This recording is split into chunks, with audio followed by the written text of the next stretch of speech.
Hello everyone, welcome to text book super coaching for regulatory bodies. And आज के special session में आप सबका स्वागत है। दोस्तों, हम बात करेंगे आरबीआई ग्रेड बी और आरबीआई असिस्टेंट के बीच में एग्जैक्टली डिफरेंस क्या है। अगर हमें दोनों एग्जाम्स देनी है, दोनों एग्जाम्स की अगर प्रिपरेशन करनी है, क्या पॉसिबिलिटी है दोनों एग्जाम्स को साथ ले जा सकते हैं? बिकॉज आरबीआई असिस्टेंट के नोटिफिकेशन की चर्चाएं चल रही है। डेट्स, जो नोटिफिकेशन डेट है वो अनाउंस हो चुकी है। अब ऑफिशियल नोटिफिकेशन भी आ जाएगा और कहा जा रहा है कि काफी अच्छी वैकेंसीज रहेगी। और आरबीआई असिस्टेंट, काफी सारे ऐसे असिस्टेंट हैं जो आरबीआई ग्रेड बी की एग्जाम देते हैं, उसे क्लियर भी बहुत सक्सेसफुल तरीके से करते हैं। और आरबीआई में एंट्री करने का यह सबसे एक बढ़िया सा अपॉर्चुनिटी आपके पास रहेगा। अब कई सारे लोग सोचते हैं कि हम ग्रेड बी का प्रिपरेशन कर रहे हैं, असिस्टेंट के ऊपर फोकस नहीं करेंगे। वो भी जायज है, वो भी बिल्कुल आपकी इच्छा है। बट मेरा एक सजेशन होगा कि एक बार असिस्टेंट को देख तो लेते कि एग्जैक्टली क्या एग्जाम पैटर्न होगा, क्या असिस्टेंट की एग्जाम देने से कुछ फायदा हमें हो सकता है, क्या एग्जैक्टली डिफरेंस रहेगा, असिस्टेंट का वर्क प्रोफाइल क्या होता है, सैलरी क्या होती है, उनका प्रमोशन या करियर ग्रोथ क्या होता है। तो एक डिफरेंस बिटवीन समझ लेते हैं, बाद में डिसीजन लेने के लिए थोड़ी सी चीजें आपके लिए आसान रहेगी। तो स्टार्ट करते हैं। दोस्तों, ग्रेड बी और असिस्टेंट ऑब्वियसली दोनों के बारे में डिस्कशन जब हम करेंगे तो उसमें हमें मेन पॉइंटर्स के ऊपर बात करनी, जो पॉइंटर्स मैंने अभी मेंशन किए। सिलेबस भी हमें गो थ्रू करना है, एग्जाम पैटर्न है, करियर ग्रोथ है, सैलरीज है, आपकी रिस्पॉन्सिबिलिटी क्या होगी, एंड प्लस दोनों एग्जाम्स अगर देनी होगी तो एग्जैक्टली कहां फोकस करना पड़ेगा। बट बिफोर दैट, अगर अभी तक आपने हमारे इस चैनल को सब्सक्राइब नहीं किया तो एक बार जल्दी से चैनल सब्सक्राइब कर दीजिएगा। दोस्तों, ये टेलीग्राम ग्रुप है। इस टेलीग्राम ग्रुप से आने वाले सेशंस की जानकारी, करंट अफेयर्स के notes, MCQs, budget, economic survey, ये जो भी चीजें, वो सारी चीजें आपको इस हमारे टेलीग्राम ग्रुप पे अवेलेबल रहेगी। तो यहां से भी गो थ्रू करना मत भूलिएगा। दोस्तों, इसके अलावा फिलहाल हमारी एक ऑफर चल रही है। आरबीआई ग्रेड बी का जो हमारा बैच है, वो बैच आपको 8249 में मिलेगा। 12+4 मंथ्स का सब्सक्रिप्शन है। ओके, सो 1 ईयर प्लस 4 मंथ सब्सक्रिप्शन यहाँ पे अवेलेबल रहेगा। और आरबीआई ग्रेड भी है तो काफी अच्छी ऑफर चल रही है। और ये ऑफर सिर्फ आपको एक दिन के लिए ही अवेलेबल रहेगी, तो उससे इंप्लीमेंट करना मत भूलेगा। और ये कूपन कोड है, कूपन कोड आपको अच्छा खासा डिस्काउंट यहाँ पे प्रोवाइड करेगा। इसके बारे में मैं और डिटेल में बात करूंगा at the end of the session, पर पहले डिस्कशन कर लेते हैं हमारे इस दोनों एग्जाम्स के डिफरेंशिएशन को लेके। आरबीआई ग्रेड भी ऑब्वियसली एक मैनेजरियल रोल है कि मैनेजर के एंगल में यहां पे काम करोगे। पॉलिसी मेकिंग में आपका इंपॉर्टेंट रोल रहेगा, डिसीजन मेकिंग है, regulatory supervisory function straight forward रहेगा। जब असिस्टेंट की बात करते हैं तो obviously it's a clerical cadre, एक क्लरिकल कैडर है। ऑपरेशनल सपोर्ट जो ऑफिसर्स को चाहिए उसमें आप काम करोगे। ये पॉलिसी क्रिएट करेंगे, पॉलिसी एग्जीक्यूशन हो रहा है कि नहीं हो रहा है, ये जिम्मेदारी असिस्टेंट क्लरिकल लेवल पे रहेगी। तो पॉलिसी क्रिएट करने से इनका कोई रोल नहीं है, they are just support your clerical angle. बाकी पॉलिसी मेकिंग जो बड़ा रोल है वो ऑफकोर्स ग्रेड बी ऑफिसर का होगा। सो ये लीडरशिप है और ये ऑपरेशनल है। ये डिफरेंस तो हम सब लोग जानते हैं। तो ये बेसिक डिफरेंशिएशन यहां पे देखने को मिलता है। इसके बाद हम बात करते हैं अब डेली रेस्पॉन्सिबिलिटीज क्या होगी। ग्रेड बी, आप अलग अलग डिपार्टमेंट में काम करोगे। जैसे मॉनेटरी पॉलिसी डिपार्टमेंट में काम कर रहे हो, बैंकिंग रेगुलेशन सुपरविजन डिपार्टमेंट है, issue department, there are different departments. So इन सब में हाई लेवल पॉलिसी ड्राफ्टिंग रहेगी या उसके ऊपर थॉट प्रोसेस होगी, थिंकिंग होगी, ये सारा काम रहेगा। जब असिस्टेंट की बात होती है तो यहां पे डेटा एंट्री, रिकॉर्ड मेंटेनेंस के, देन करेंसी मैनेजमेंट का जो क्लरिकल वर्क है, जनरल क्लरिकल टास्क जो रहेंगे वो बेसिकली यहां पे। तो जिस किसी डिपार्टमेंट में आपका पोस्टिंग होगा उसके सबके क्लरिकल काम, data entry, record management, files को मेंटेन करना, फाइल्स को किसी को ट्रांसफर करना, जो भी चीजें ऑफिसर्स की तरफ से आएगी वो सारी मेंटेन करना। तो ये day to day work profile रहेगा। तो of course you are going to work under officers in the assistant level. उसके बाद बात करते हैं सैलरी। ये यहां पे हमने अप्रोक्सीमेट सैलरी वाला एक कॉलम यहां पे क्रिएट किया, अप्रोक्सीमेट सैलरी। पर अगर देख लेते तो 1.5 टू 1.25 लाख के और मोर देन दैट ये ग्रेड बी की मंथली सैलरी है और ट्रेनिंग से स्टार्ट होती है। आरबीआई की सबसे बेस्ट खासियत है कि चाहे असिस्टेंट हो, चाहे ग्रेड बी हो, चाहे अटेंडेंट हो, जो सैलरी मेंशन की गई है नोटिफिकेशन के अंदर वो ट्रेनिंग पीरियड से स्टार्ट होगी। तो ये सैलरी, और असिस्टेंट की सैलरी की बात करें तो ऑब्वियसली ये आपकी अप्रॉक्स ग्रॉस सैलरी रहेगी जो आपको ट्रेनिंग से प्रोवाइड की जाएगी। बेसिक पे की अगर बात करें तो ग्रेड बी का बेसिक पे आप यहां देख सकते हो, अगेन अप्रोक्सीमेट नंबर है। ये असिस्टेंट का बेसिक पे अप्रोक्सीमेट नंबर है। सो ये फैक्टर है। तो बट ऑब्वियसली सैलरी के मामले में 2 गुना 3 गुना आपको यहां पे थोड़ा सा मेजर फोकस देखने को मिलेगा क्योंकि ऑफिसर लेवल की एग्जाम है। तो ये एक फैक्टर है। अब एलिजिबिलिटी की तरफ भी हम, सॉरी उसके पहले हम ग्रोथ ट्राइजेक्टरी की तरफ जाते। ग्रेड बी ऑफिसर की ग्रोथ ट्रेजेक्टरी या डेप्यूटी गवर्नर तक जाके रुक सकती है। अगर आप काफी कम एज में आरबीआई ग्रेड बी ऑफिसर बन जाते हो तो डेप्यूटी गवर्नर तक पहुंचने की आपकी कैपेबिलिटी होती है। गवर्नर नहीं बन पाएंगे बिकॉज गवर्नर के लिए काफी चीजें डिफरेंट होती है, बट डेप्यूटी गवर्नर तक आप पहुंच सकते हो।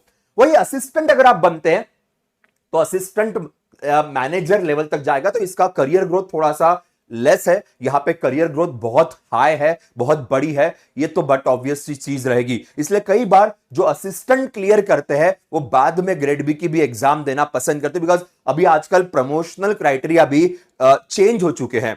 पहले 3 साल के बाद आप प्रमोशन के लिए एलिजिबल होते थे, अब 5 इयर्स का क्राइटेरिया मेंशन किया गया। There are so many assistant giving RBI grade B, और यहां पे जब आप काम करोगे तो आपको बहुत अच्छा एक्सपोजर भी मिलेगा, और उस एक्सपोजर का फायदा ग्रेड बी एग्जाम में डेफिनेटली मिलता है, डेफिनेटली मिलता है। आंसर राइटिंग में अप्रोच अलग से आ जाती है, इंटरव्यू में अलग से अप्रोच आ जाती है। मैं ये नहीं कहूंगा कि आप आरबीआई के एम्प्लॉय हो तो आपको इंटरव्यू में अपर हैंड मिलेगा, ऐसा कुछ नहीं है। सबके लिए इंटरव्यू, सबके लिए पूरी प्रोसेस सेम रहेगी, बट जो इनसाइड आपको देखने को मिलती है उसका फायदा बेशक होता है आपको अपने आंसर्स फ्रेम करने के लिए, आपके आंसर्स लिखने के लिए, और एग्जैक्टली आरबीआई की क्या रिक्वायरमेंट है वो समझने के लिए। तो ये एक मेजर फैक्टर तो है, आप कितना भी सोचिए, बट हाँ इसका फर्क तो डेफिनेटली पड़ेगा। तो अगर आप आरबीआई ग्रेड बी के लिए प्रिपेयर कर रहे हैं और आपको लग रहा है कि यह प्रिपरेशन थोड़ी सी ऊपर नीचे हो रही है, होगा नहीं होगा, तो ये सेफ साइड आरबीआई के अंदर एंटर करने के लिए अच्छा है। क्योंकि एक बार आप आरबीआई के अंदर एंटर करोगे, आपकी सैलरी भी चलती रहेगी, वर्कलोड भी कमर्शियल बैंकों की तरह नहीं है। कमर्शियल बैंक में काफी वर्कलोड होता है, यहां पे वर्कलोड भी काफी कम है, तो पढ़ाई करने के लिए अच्छा मौका मिलता है। और साथ में जो आपके ऑफिसर्स है वो ग्रेड बी बन के ही आए हैं, तो उनसे भी काफी अच्छी चीजें डिस्कस करने को मिलेगी, उनका व्यू पॉइंट आपको देखने को मिलेगा, तो प्रिपरेशन में काफी हेल्प मिल जाती है, तो ये ध्यान रखिएगा। अब बात करते हैं यहां पे बैरियर्स की बात करेंगे। अब जैसे प्रिपरेशन की बात की जाए तो असिस्टेंट का जो प्रिपरेशन है वो थोड़ा सा आपका बैंकिंग लेवल का है, आईबीपीएस एसबीआई लेवल का जो प्रिपरेशन है उस लेवल का प्रिपरेशन है। और जब आरबीआई ग्रेड बी की बात करें थोड़ा सा डेप्थ एनालिसिस, थोड़ा सा यूपीएससी स्टाइल अप्रोच यहां पे रिक्वायर्ड होता है। तो यहां पे डीप एनालिटिकल स्किल चाहिए अगर ग्रेड बी क्लियर करनी है। यहां पे स्पीड और एक्यूरेसी, बिकॉज एसबीआई या आईबीपीएस की जब एग्जाम देते हो तो ये थोड़ा सा माइंडसेट होता है। ऑफ कोर्स ये तो चीजें है ही, no doubt about that, but हां जो चीजें हम असिस्टेंट में देखें, Q R E, quantitative aptitude reasoning English, जो हम असिस्टेंट लेवल के लिए प्रिपेयर करेंगे उसका फायदा आपके आरबीआई ग्रेड बी के फेज 1 में डेफिनेटली होने वाला है। कई सारे स्टूडेंट है जो फेज 1 में क्यूआरई ही क्लियर नहीं कर पाते हैं, तो उनको इसका फायदा बहुत होगा, इसकी मदद बहुत होगी। जो इसका फेज 2 है ऑब्वियसली बहुत अलग है, यहां से बेनिफिट नहीं मिलेगा असिस्टेंट से। फेज 2 के लिए तो आपको बिल्कुल बेनिफिट नहीं मिलेगा, पर हां फेज 1 के लिए काफी ज्यादा बेनिफिट यहां पे मिल जाता है। तो अगर एग्जाम पैटर्न की बात करें आरबीआई ग्रेड बी में, तो यहां पे प्री फेज 1 की बात कर रहे हैं तो 200 marks 120 minutes, GA 80 marks, reasoning 60 marks, English 30, कॉन 30, ये है। इसके बाद फेज 2 के लिए यहां पे अगर बात करें तो यहां पे सिर्फ क्यूआरई ही है कि 30, 35, 35, तो यहां पे स्पीड बहुत मैटर करेगी। यहां पे आपको क्वालिफाई करना है, दोनों क्वालिफाइंग नेचर के ही है, नो डाउट अबाउट दैट, पर यहां पे थोड़ा सा जीए वाला भी पार्ट आ जाएगा। इसके प्री में जीए नहीं आता, क्यूआरई आता है। बट जब हम फेज 2 की बात करेंगे तो फेज 2 के अंदर जो डिसाइडिंग है, जो आपको पोस्ट दिलवाएगा, चाहे आरबीआई ग्रेड बी का फेज 2 हो चाहे फिर असिस्टेंट का फेज 2 हो। आरबीआई ग्रेड बी में फेज 2 बाद में इंटरव्यू है, असिस्टेंट में फेज 2 और बाद में एलपीटी है, language proficiency test. Because assistant level की जो एग्जाम होती है वो स्टेट के हिसाब से होती है, स्टेट के वैकेंसीज के हिसाब से आपको फॉर्म फिल करना पड़ेगा। जिस किसी स्टेट ने आपने फॉर्म फिल किया उस स्टेट की जो लोकल लैंग्वेज है वो आपको आनी चाहिए। अगर आपके 10th या 12th में उस स्टेट की local language as a subject होगी तो फिर कोई टेंशन नहीं, आपको एलपीटी देने की जरूरत नहीं है। अगर नहीं होगी तो आपको लैंग्वेज प्रोफिशिएंसी टेस्ट देनी पड़ती है, वो क्लियर किए बिना आपके हाथ में पोजीशन नहीं आती है। देखो मेरिट लिस्ट फेज 2 के भरोसे ही लगेगा, असिस्टेंट में फेज 2 के भरोसे ही मेरिट लिस्ट लगेगी, पर एलपीटी देनी कंपलसरी है। एलपीटी सिर्फ क्वालिफाई करनी होती है, उसके मार्क्स वार्क्स कैलकुलेट नहीं होते, बट वो बहुत इंपॉर्टेंट है। आरबीआई ग्रेड बी में आपका फेज 2 प्लस इंटरव्यू दोनों के मार्क्स कैलकुलेट हो गए, फिर आपका फाइनल सिलेक्शन होगा। जब हम बात करते हैं ग्रेड बी की, तो ग्रेड बी के अंदर ऑब्जेक्टिव भी है, आपको डिस्क्रिप्टिव भी है, और जिसके अंदर आपको ईएसआई का एक पेपर है, आपको एफएम का पेपर है, आपको इंग्लिश का भी पेपर देना है। तो ये सारे डिस्क्रिप्टिव और यहां पे ऑब्जेक्टिव दोनों चीजें ग्रेड बी में रहेगी। असिस्टेंट के मेंस में अगर आते हैं तो क्यूए, इंग्लिश, जीए, कंप्यूटर नॉलेज और रीजनिंग, और ये सारे क्वेश्चंस ऑब्जेक्टिव रहेंगे। यहां पे सब्जेक्टिव वाला सीन होता ही नहीं है, यहां पे सब कुछ ऑब्जेक्टिव एंगल में जाएगा। तो यस, डिफरेंस इज देयर। और यहां पे इंटरव्यू नहीं है, यहां पे एलपीटी होगा, language proficiency test. For example Mumbai की वैकेंसी ज्यादा होगी तो बहुत सारे लोग मुंबई रीजन से फॉर्म फिल करेंगे, तो वहां पे लिखा रहता है मराठी, मराठी आपको आनी चाहिए, महाराष्ट्र की भाषा है, तो एलपीटी लैंग्वेज प्रोफिशिएंसी टेस्ट आपकी मराठी के अंदर ली जाएगी। अब लैंग्वेज प्रोफिशिएंसी अगर बाहर स्टेट से हो तो ऑफकोर्स आपको मराठी थोड़ी बहुत पढ़नी पड़ेगी, अंडरस्टैंड करनी पड़ेगी, पर वो बात की बात है। पहले फेज 2 तो क्लियर कर लीजिए, उसकी बात बाद में हो जाता है, कोई बड़ी बात नहीं होती है, बेसिक लैंग्वेज अंडरस्टैंडिंग आ जाती है, वो बाद में डिस्कस करेंगे, पर ये एक मेजर फैक्टर यहां पे है। तो जैसे मैंने आपको कहा कि when it comes to assistant prelims mains there is no interview, यहां पे डायरेक्टली आपका एलपीटी होगा जो क्वालिफाइंग नेचर का होता है। ग्रेड बी प्रीलिम्स मेंस, उसके बाद इंटरव्यू स्टेज आपके पास है, और इसका फेज 2 और इसका फेज 2 अलग है, डिफरेंट है। पर इसका फेज 1 फेज 2 अगर आप दोनों अच्छे से प्रिपेयर करते हो तो आरबीआई ग्रेड बी का फेज 1 क्रिएट करने के लिए काफी मदद मिलती है, काफी हेल्प मिलती है, बहुत इंपॉर्टेंट फैक्टर बन जाता है। So those who wants to start their preparation, those who wants to see themselves into the RBI, suppose आपके पास टाइम कम है, आपके पास चांसेस कम है, तो ऐसे सिचुएशन में मैं कहूंगा कि भाई दे दो exam.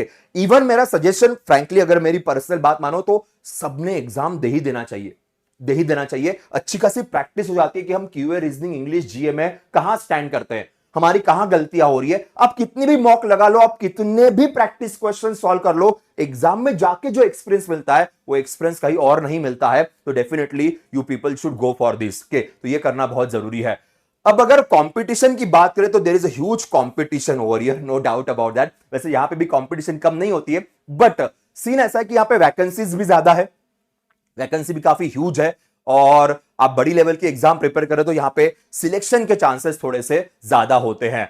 So salary wise obviously grade B officer, authority wise grade B officer, no doubt about that. Difficulty level में अगेन ग्रेड बी का एग्जाम डिफिकल्ट रहेगा। क्विक एंट्री है कि, और वर्क लाइफ बैलेंस काफी अच्छा है। वर्क लाइफ बैलेंस वैसे ग्रेड बी के अंदर भी है, पर एज अ बैंकर अगर आप कमर्शियल बैंक से कंपेयर करेंगे तो वर्क लाइफ बैलेंस असिस्टेंट में काफी ज्यादा अच्छा है, काफी बेटर लाइफ है, ज्यादा वर्क प्रेशर नहीं है, अपॉर्चुनिटी बड़ी अच्छी है, तो ये ध्यान रखिएगा, ठीक है। सो अब सिंपल सी बात है, जो लास्ट में वही है जो चीजें हमने डिस्कस की थी। So assistant is your goal, stable government job, faster selection, less exam pressure, work life balance के, policy making, leadership, high income, prestigious के, and those who are willing for UPSC, उनके लिए अच्छी अपॉर्चुनिटी यहां बन जाती है। पर मेरा अगेन कहना रहेगा, आरबीआई ग्रेड भी अगर इस साल टारगेट कर रहे हो, असिस्टेंट का पेपर दे देना। भले ही आप ज्वाइन करो मत करो वो आपका पर्सनल व्यू है, पर एग्जाम दे देना, एक अच्छा एक्सपीरियंस आ जाता है, स्पेशली क्यूआरई को लेके। और जो पहली बार एग्जाम के लिए प्रिपेयर कर रहे हैं उनके लिए तो काफी अच्छा एक्सपीरियंस ये बन जाएगा। तो इस अपॉर्चुनिटी को मिस मत कीजिएगा, ये सही में बहुत बढ़िया अपॉर्चुनिटी आपके लिए बन जाएगी, ठीक है। Yes guys, so that is all from my side. एक बार आपको बता देता हूं कि आरबीआई ग्रेड बी का हमारा ऑफर चल रहा है, और इस ऑफर के अंदर 8249 में सारे सब्जेक्ट्स आपको मिल जाएंगे, फेज 1 फेज 2, इवन इंटरव्यू के लिए भी आपको यहां पे हेल्प मिल जाएगी। PUSHPA के कूपन कोड यूज करना मत भूलेगा, और ये ऑफर केवल आज तक ही सीमित है, so don't miss this opportunity. Okay, so that's it guys from my side for the day, will see you in the next session, bye bye, take care.